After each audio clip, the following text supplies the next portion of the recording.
রাসূল সাল্লাল্লাহু আলাইহি ওয়াসাল্লাম বলেছেন, মান রাআ মিনকুম মুনকারান ফালিয়ুগাইয়িরহু বিয়াদিহি, তোমাদের মধ্য থেকে যদি কোনো ব্যক্তি কোনো খারাপ কাজ হইতে দেখে, তাহলে ওই ব্যক্তির উচিত হচ্ছে এই খারাপ কাজটাকে ফালিয়ুগাইয়িরহু বিয়াদিহি, হাত দ্বারা বন্ধ করে দেওয়া। ইউগাইয়িরহু পরিবর্তন করে দেওয়া।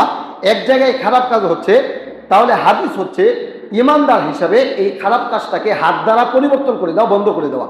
ফাইনাল ইস্তাতি, আপনার হাত দ্বারা পরিবর্তন করা, এটাকে বন্ধ করার শক্তি নাই এমন মানুষে এই কাজগুলো করতেছে, আপনি তাদের সাথে পেরে উঠবেন না। যদি হাত দ্বারা এটা বন্ধ করতে যান, তাহলে তাদের সাথে আপনি শক্তিতে কুলাবেন না। তাহলে রাসূল বলেছেন ফাইনাল ইস্তাতি ফাবি লিসানিহি, জবান দ্বারা এটা প্রতিবাদ করবা, এই কাজ হারাম, এটা নিষিদ্ধ কাজ, এই কাজ করলে আল্লাহর গজব আসে, এরকম তাদেরকে বলা। ফাইনাল ইস্তাতি, এটা সম্ভব না। যদি এটা প্রতিবাদ করেন, তাহলে আপনি কালারিং হতে পারেন, সবাই আপনাকে বাঁকা চোখে দেখবে যে লাইমার গান একমাত্র হুজুরের কারণে বন্ধ হয়েছে, এরকম বিপদ আপদ মুসিবত আসতে পারে, আপনি সরাসরি সামনে আসলেন না। এইরকম যদি হয়, তাহলে ফাবি অলবিহি, অন্তর দ্বারা এটাকে পরিবর্তন করা। এইখানে রাসূল সাল্লাল্লাহু আলাইহি ওয়াসাল্লাম বলেছেন ওয়াযালিকা আযআফুল ঈমান, এটা ঈমানের সর্বনিম্ন স্তর। এক নম্বর হচ্ছে হাত দ্বারা বন্ধ করে দেওয়া, ব্যঙ্গে খান খান করে দেওয়া। দুই নম্বর হচ্ছে জবান দ্বারা প্রতিবাদ করা, এটা করতে দিব না এখানে। তিন নম্বর হচ্ছে অন্তর দ্বারা পরিবর্তন করা। রাসূল বলেছেন এটা ঈমানের সর্বনিম্ন স্তর, এরপরে আর কোনো স্তর নাই। এটা কিভাবে? এটা আমি পারতেছি না, আমার দ্বারা এটা সম্ভব না এটা বন্ধ করা। এখন আমি আপনার কাছে যাব, ভাই এইখানে এই কাজটা হচ্ছে, চলেন এটা বন্ধ করি। তাকে নিয়ে আরেকজনের কাছে যাব। 10 জন যুবক যদি দাঁড়িয়ে যায় এলাকার মধ্যে, এমন কোন নেতার বাবার ক্ষমতা নাই সমাজের মধ্যে ওই নৈতিক কোনো কাজ করতে পারে। কোন নেতার বাবার ক্ষমতা নাই। নেতা মেতা তখন বুড়িগঙ্গা সাগর দিয়ে ভাসাইয়া দেওয়া যাবে যদি 10 জন যুবক দাঁড়িয়ে যায়।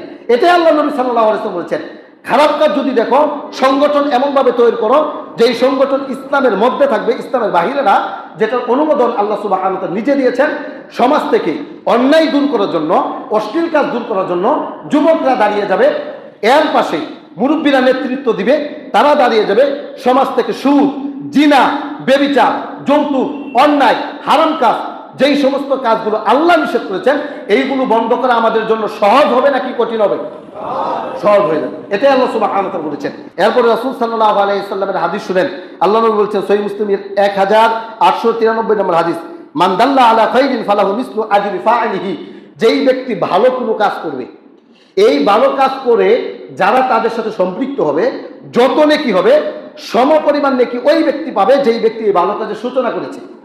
তাহলে আমাদের সমাজে কিছু মানুষ এমন দেখা যায় যারা ঈদ আসলে বিভিন্ন সোশ্যাল মিডিয়ার মধ্যে ফুটে ওঠে যে তারা ঈদ সামগ্রী দিচ্ছে। আলহামদুলিল্লাহ, এইবার ঈদের মধ্যে আমরা আমাদের আল মিনার ফাউন্ডেশনের পক্ষ থেকে মানুষের পাশে দাঁড়ানোর চেষ্টা ফিকির করেছি। সাধ্য অনুযায়ী আমরা তাদেরকে খাবার দিয়েছি, 2 প্যাকেট নুডলস দিয়েছি, 1 প্যাকেট সেমাই দিয়েছি, চিনি দিয়েছি, সাবান দিয়েছি, দুধের প্যাকেট দিয়েছি, এরপরে 4 জাতের পিঠা দিয়েছি। দেখে দেখে সমাজের মধ্যে গরিব যারা তাদেরকে দেওয়া হয়েছে। এরপরে নবগঠিত একটা সংগঠন গঠে উঠেছে উমর রাদিয়াল্লাহু তাআলা আনহুর নামে।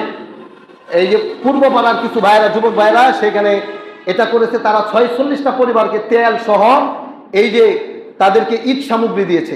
আমরা আমাদের সংগঠন থেকে, আল মিনা ফাউন্ডেশন থেকে রমজানের আগে ইফতারি দিয়েছি, শীতের সময় শীত বস্ত্র দিয়েছি, ইফতারির সময় ইফতারি দিয়েছি, ঈদের সময় ঈদ সামগ্রী দিয়েছি। এরপরে আমাদের দেখা দেখি আলহামদুলিল্লাহ তারাও এই উদ্যোগ নিয়েছে, তারাও 46টা পরিবারকে এই যে খাবার দিয়েছে। এই যে কাজগুলো করেছে এটা প্রশংসনীয়। যারা এই উদ্যোগ নিয়েছে, যে সর্বপ্রথম এটার উদ্যোগ নিয়েছে, যত মানুষকে উপকার করেছে সমপরিমাণ নেকি আল্লাহ তাআলা তাদের আমলনামায় দিয়ে দিবেন।